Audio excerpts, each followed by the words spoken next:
When we left yesterday, Mr. Morton, the Lord of Misrule, at Merrymount, Mount Wollaston, Mount Dagon, depending which name you choose, had gone one step way too far. He had taught the Indians how to use firearms. He meant simply to use them as his servants, to send them into the woods for things so he didn't have to do it.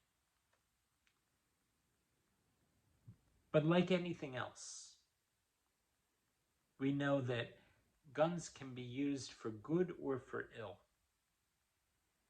And the settlers were a little bit scared. They were very scared. And they decided they needed to do something about it.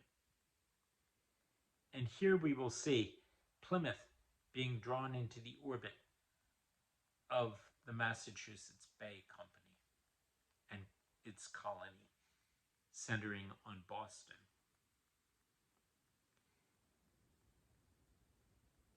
So sundry of the chief of the straggling plantations, meeting together, agreed by mutual consent to solicit those of Plymouth, who were then of more strength than them all, to join with them, to prevent the further growth of this mischief, and suppress Morton and his consorts before they grew to further head and strength. Those that joined in this action, and after contributed to the charge of sending him for England, were from Piscataway, Namkeek, Winnisimmet, Weesagascusset, Natasco, and other places where any English were seated.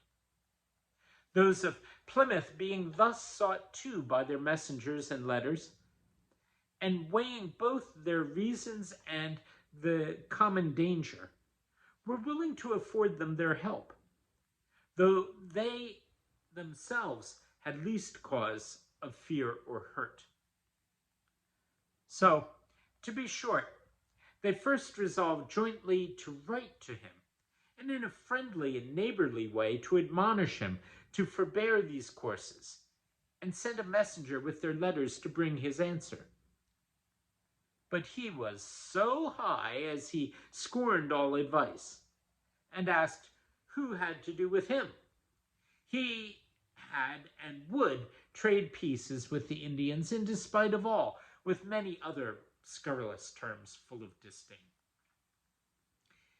They sent to him a second time, and bade him be better advised, and more temperate in his terms, for the country could not bear the injury he did.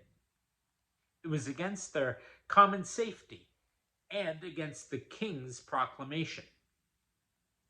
He answered in high terms as before, and that the king's proclamation was no law, demanding what penalty was upon it. It was answered more than he could bear, his majesty's displeasure.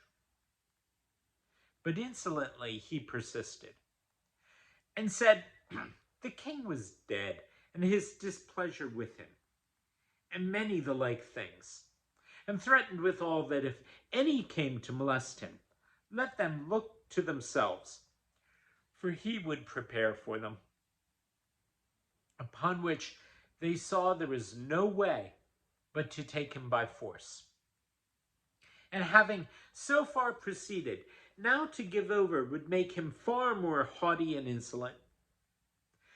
So they mutually resolved to proceed, and obtained of the governor of Plymouth to send Captain Standish and some other aid with him to take Morton by force.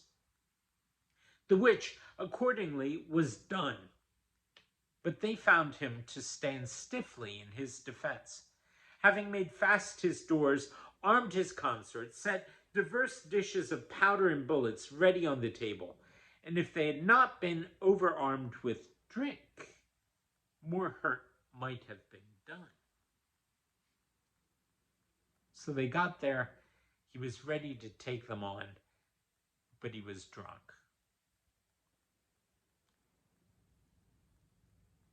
They summoned him to yield, but he kept his house, and they could get nothing but scoffs and scorns from him.